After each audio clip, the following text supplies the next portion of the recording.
The first thing you feel is the cold. Not the cold outside, the cold inside. The convenience store runs its air conditioning at 18 degrees Celsius regardless of season, regardless of whether it is July or January, regardless of whether there are 3 customers or 0. You have been told this is policy. You have learned not to ask why. In Japan, policy is its own answer. You pull on the blue vest with both hands. It is a size too large. The name tag says, your name in katakana. 4 characters that sound almost like you, but not quite. Like a photocopy of a photocopy. Close enough to recognize, not close enough to be right. The clock on the back wall reads 10:58. 2 minutes until your shift starts. You tie your apron strings twice because the first knot never holds. And you learn this on your 3rd night. Standing in aisle 3 at 2 in the morning, trying to retie your apron while a salaryman stared at you, with the expression of a man who had lost faith in something he hadn't known he believed in. Your shift is 11 at night to 7 in the morning. 8 hours. You have been doing this for 4 months. You know the store by feel now. 62 steps from the back stockroom to the front register. 11 steps from the register to the hot food case. The floor in aisle 2 has a tile that sounds different when you step on it. Slightly hollow. A small complaint the building makes every time you pass. You step on it on purpose now. It is the closest thing you have to a ritual. The manager briefs you in 3 sentences. He is always 3 sentences. Tonight's special order delivery is in the back. The coffee machine needs descaling at 2 a.m. Don't forget to rotate the onigiri by midnight. He puts on his jacket. He leaves. The door closes behind him, and the store is yours.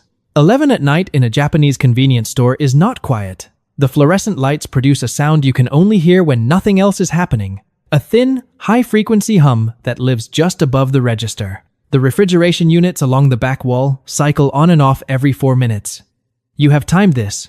The automatic door sensor beeps once whenever the sensor resets. Every 7 minutes. You rotate the onigiri first. Salmon. Tuna mayo. Kombu. Pickled plum. You move them from back to front with both hands the way you were trained. A customer in the first week watched you do this and nodded, with the specific approval of someone who has been waiting for evidence that foreigners can be taught. You have been taught many things in 4 months. How to bow at the correct angle when a customer enters. 15 degrees for regular customers. 30 for complaints. How to say irashaimasu loud enough to be heard, but not so loud it sounds like alarm. How to bag items with the cold things, separate from the hot things. And never, under any circumstances, put the meat on top of the vegetables. Because one customer complained about this in 2019, and the complaint is still referenced in the training manual. What you were not taught is what to do when the store is empty at 2 in the morning, and the fluorescent lights are humming, and you are the only person awake in this particular pocket of the city, and the feeling settles in your chest like cold water. Not sadness. Something more specific than sadness. The feeling of being present in a place that was not built with you in mind. The customers between midnight and 2 a.m. follow patterns. The construction workers come in groups of 2 or 3. They buy canned coffee and onigiri, and occasionally a small bottle of something that isn't coffee. They pay in coins. They never browse. They know exactly what they came for, and they take it and they go. You respect this. There is a purity to wanting exactly one thing and getting it. The college students come alone. They buy chips and instant noodles and energy drinks, and they stand in front of the magazine rack for 20 minutes looking at things they don't buy. Sometimes they buy 1 can of beer. Sometimes they just stand there. You have learned to leave them alone. Being left alone is sometimes what a person came for. The salary workers come at 1:30, still in suits, ties loosened by exactly the same 2 centimeters, as if corporate policy extended to grief. They buy a bento and a small cup of sake, and they eat standing at the small counter by the window, and they stare at the parking lot. You have never seen any of them look at their phones. Whatever they are thinking about does not require a screen. And then there is Nishida-san. He arrives at 3:17 every night. Not 3:15, not 3:20, 3:17. As if he has a train to catch that runs on a schedule only he can see. He is 74 years old. You know this because his point card is registered, and the system shows his birth year when you scan it. 1951. Though you would not have guessed it from the way he carries himself. Not young, but dense. Compressed. like someone who has been pressed down for a long time and learned to redistribute the weight. He wears a jacket every night. Clean, the same jacket, or possibly two identical jackets rotating. Dark blue, slightly formal. The kind a man wears when he wants to signal that he has taken this occasion seriously. His hair is combed. At 3:17 in the morning, his hair is combed. He buys the same two things every night. One onigiri, salmon, always salmon, and one can of green tea. Cold. He places them on the counter with both hands. He waits while you scan them. He pays with exact change that he has already counted before he approaches the register. The coins are ready in his palm before you announce the total. 420 yen. Every night. 420 yen. He hands you his point card after the payment, not before. After. This is unusual. Most customers hand the card first. He hands it after, when there is no functional reason to hand it anymore, when the transaction is already complete. You scan it. The machine beeps. The screen says, point balance, 830 points. 830 points is enough to exchange for a substantial item. A bento, a drink, a small household good from the rack near the door. He has never exchanged a single point in 4 months. He takes the card back. He puts it in his jacket pocket. He stands at the counter for a moment. 3 seconds. 4. Looking at the screen. The screen is dark now, back to the welcome display. But before it went dark, for just a moment, it showed his reflection. He picks up his bag. He says, in a voice that is quiet but not small, "Otsukare-sama." It means something like, "Thank you for your hard work." People say it at the end of things. At the end of meetings. At the end of shifts. At the end of days. He says it to you at 3:17 every morning. You say it back. He nods. He leaves. The automatic door closes. You watch the parking lot for a moment. He walks to the left, toward the residential streets. His jacket disappears into the dark. The descaling takes 40 minutes. You run the machine through its cycle and stand in front of it, watching the progress bar move across the small screen 1% at a time. 37%. 38. The store is completely empty. The refrigeration unit cycle. The door sensor beeps. You think about home. Not your apartment. Home. The place that is 11 hours behind this time zone, which means your family is eating dinner right now. Or finishing dinner. Or washing the dishes and talking about something that has nothing to do with convenience store descaling cycles. Or point cards that never get redeemed. You have been in Japan for 14 months. The first 6 were a different kind of difficulty. Language school, crowded shared housing, the specific exhaustion of not understanding enough to rest. The last 8 have been this. The night shift, the blue vest, the 62 steps from stockroom to register. You applied for this job because it was available, and because your visa required employment, and because the interview was simple enough that your Japanese could manage it. The manager asked 3 questions. Can you work nights? Can you operate a register? Do you have any questions? You said yes, yes, and no. You did not ask what it would feel like to be the only person awake in a room at 3 in the morning who is not from here. 61%. 62. In month 2, you started noticing details. Nishida-san always positions himself at the far end of the counter, not in front of the register, but slightly to the left of it, which means you have to turn slightly toward him to complete the transaction. It creates a moment of orientation. You turn toward him. He turns toward you. 2 people facing each other at 3:17 in the morning. He never looks at the products while he shops. He walks directly to the onigiri section, takes the salmon without examining the others, walks directly to the refrigerated drinks, takes the green tea, walks directly to the register. He has done this every night for as long as you have worked here, and possibly for longer than that. This is not a man discovering what he wants. This is a man completing a route. In month 3, you started learning his patterns beyond the store. He leaves and turns left. You can see the direction from the register, left toward the residential blocks, the narrow streets with the dark windows, and the potted plants outside front doors. He walks at the pace of someone who is not in a hurry because there is nowhere to arrive at. One night at 4 a.m., when the store had been empty for 40 minutes and the descaling was done, and you had nothing to do but stand behind the register and listen to the hum, you found yourself counting the minutes until 3:17. Not because you needed a customer, because the store felt different when he was in it. This is the thing nobody tells you about working nights. The loneliness is not the hard part. The hard part is when the loneliness has a specific shape. The shape of a counter with one person on each side of it, both of them more present than they planned to be. The special order delivery sits in the back stockroom until 4 a.m. When you process it, you scan each item, match it to the order slip, tag it for pickup. Most orders are from businesses, office supplies, catering items, occasionally something personal, a gift set, a specialty food item for someone who does not want to come in. You are halfway through the third box when you see it. The delivery address on one of the forms is not an office address. It is not a home address either. At least not the kind you expect. You read it twice. The address is this store, this convenience store, the one you are standing in.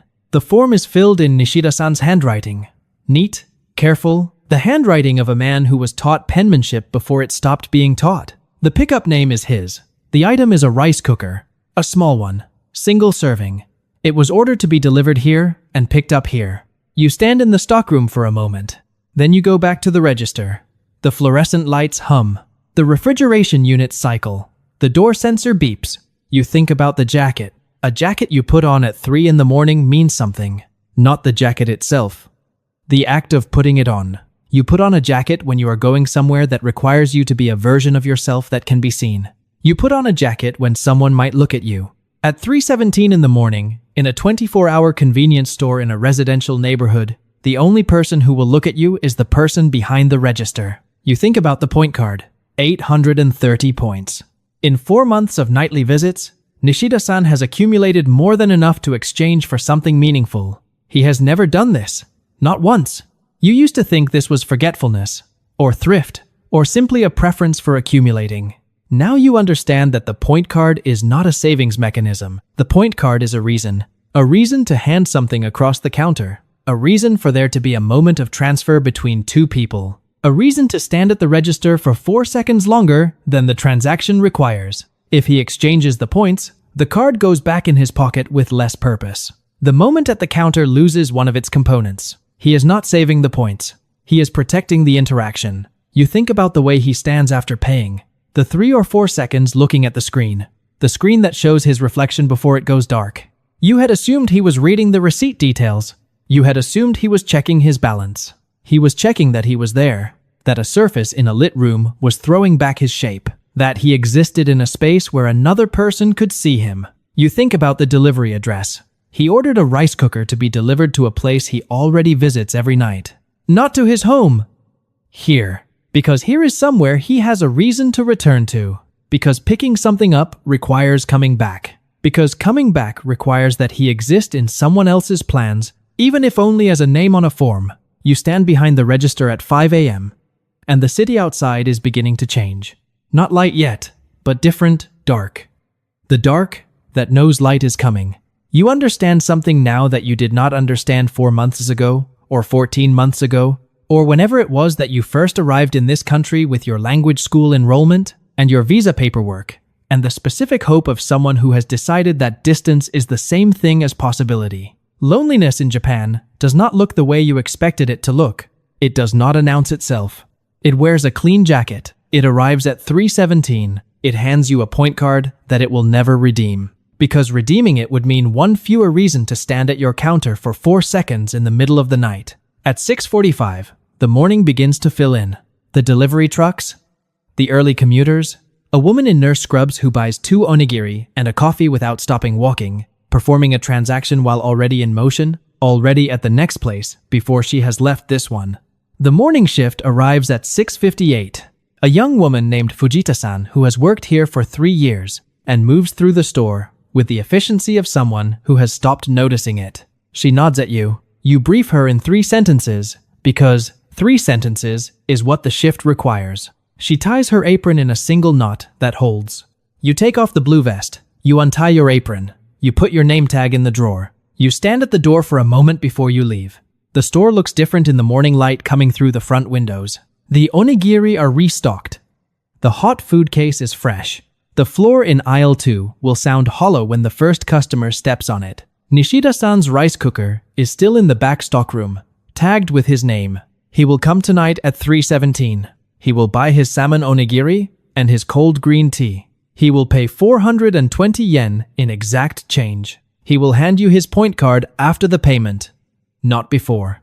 The screen will show 840 points, 10 more than last night. He will look at the screen for 3 or 4 seconds. He will see his reflection before it goes dark. You will say, "Otsukare-sama." He will say, "Otsukare-sama," and both of you will have meant it. Thank you for your hard work, for being here, for being a person who stood in this lit room and was present for another person's 3:17 in the morning, which is not nothing.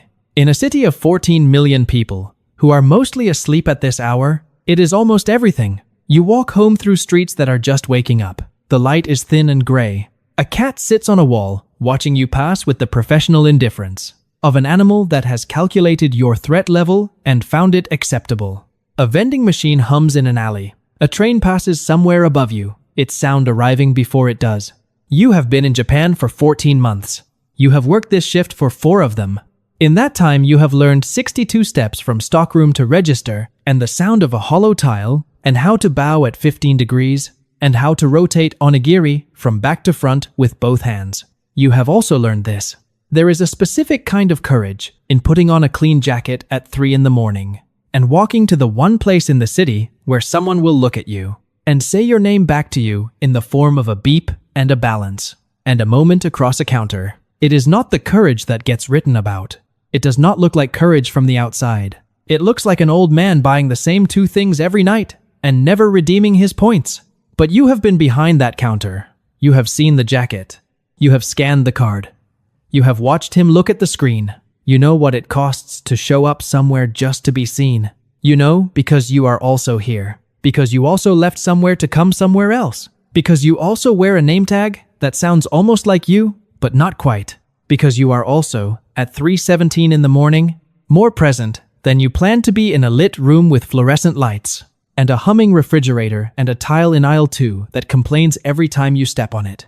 And tomorrow night, when the manager leaves at 11, and the store is yours, and the lights are humming, and the city is asleep, he will come at 3:17. You will be there. That is enough.